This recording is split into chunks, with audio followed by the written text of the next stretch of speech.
On this episode of China Uncensored, is Hong Kong the next Tibet? Hi, welcome to China Uncensored. I'm your host, Chris Chappell. Did I say, is Hong Kong the next Tibet? What I meant to say is Hong Kong the next Tibet?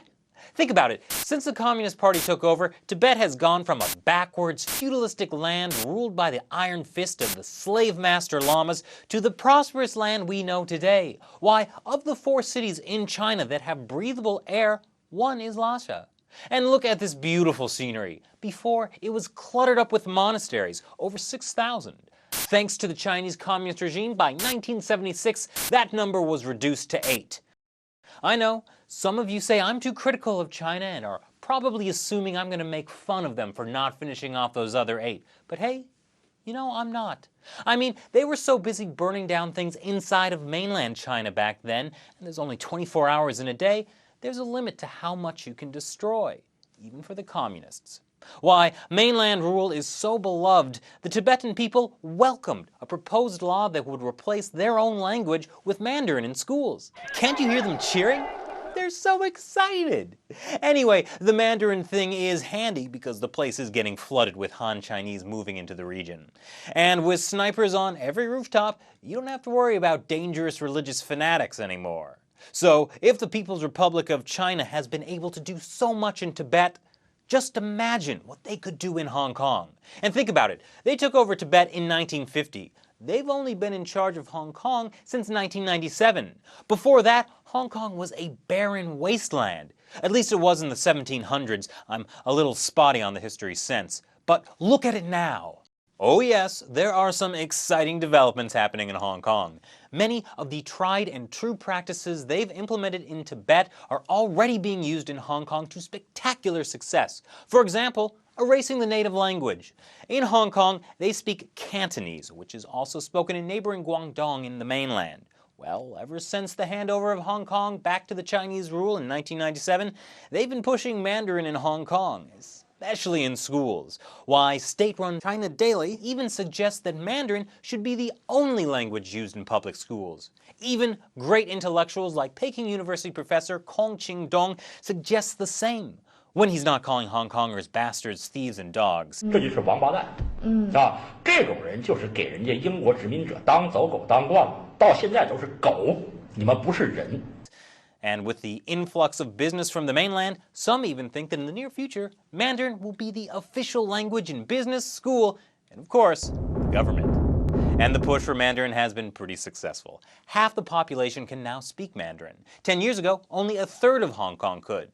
Actually, last year, Mandarin overtook English as the second most spoken language. And because Mandarin is the official language of mainland China, most Westerners are learning that and not Cantonese. I'm certainly guilty of that. Ironic, since the only part of China could actually visit would be Hong Kong.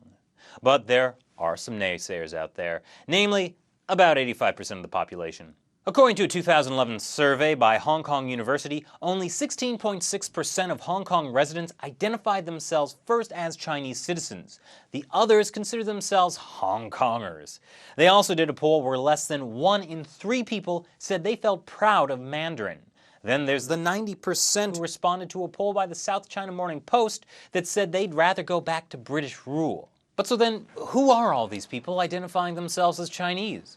Well, it could be all the mainland Chinese flooding Hong Kong. They buy up baby formula, infuriating Hong Kong mothers who now don't have enough for their own children.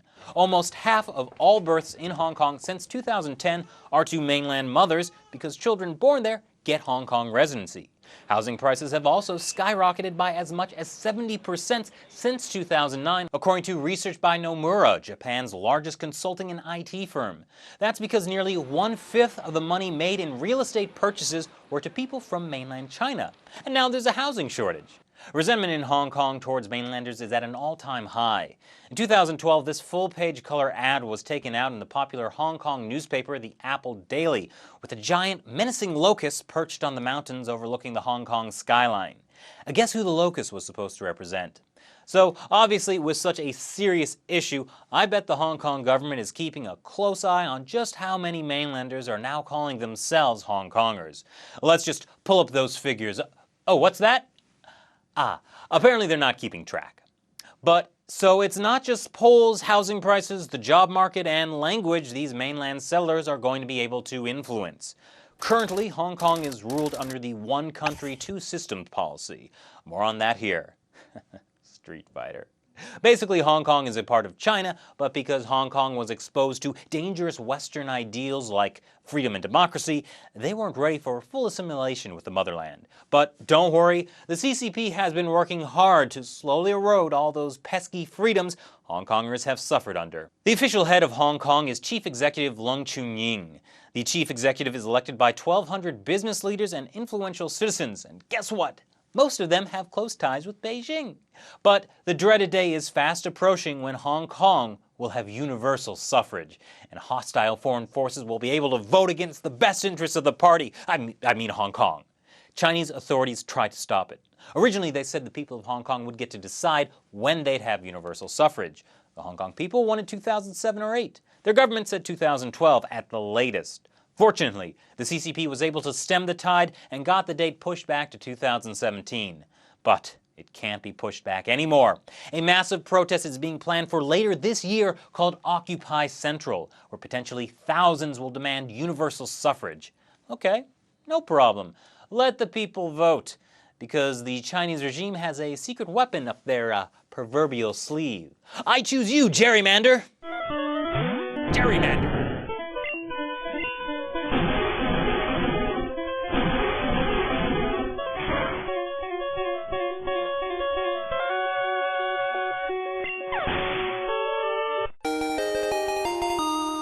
Oh, gerrymander, we share such a special bond. Gerrymandering is a political term that comes from the U.S. It was first used in the Boston Gazette in 1812. The governor of Massachusetts, Eldridge Gerry, redrew the electoral districts of Massachusetts into a bizarre salamander shape, hence gerrymander. So this gave his Democratic Republican Party a huge advantage in elections. Basically, the people voting were his people. Now, that was physically redrawing a district, but flooding a region with your own people so elections will turn out the way you want is pretty similar. Now, to vote in Hong Kong, you need to be a permanent resident. You get to be a permanent resident if you were born there, which, remember, is one of the reasons why mainland mothers have flooded Hong Kong hospitals to give birth, or you have lived there for at least 7 years. So, Hong Kong wants to vote. Sure, no problem. But before that happens, the Chinese regime will make sure there are as many mainland Chinese people and businesses in Hong Kong as possible, all with their personal interests tied to the mainland, so that when elections do happen, well, let's just say they'll be super effective. And then, of course, there's a question of whether or not people with critical views of China will even be allowed to run for office. But can you really blame people from the mainland for wanting to get out? I mean, part of the reasons why so many mothers were giving birth in Hong Kong was because it was their second child. And because of the one-child policy, mothers might otherwise have suffered a forced abortion. Maybe that will change now that there's a two-child policy, but we'll see. Also, so much baby formula is being bought because the mainland variety has tended to be a bit deadly. Not to mention the total lack of freedom, rampant corruption, and the fact that you can't breathe the air or drink the water in even the capital.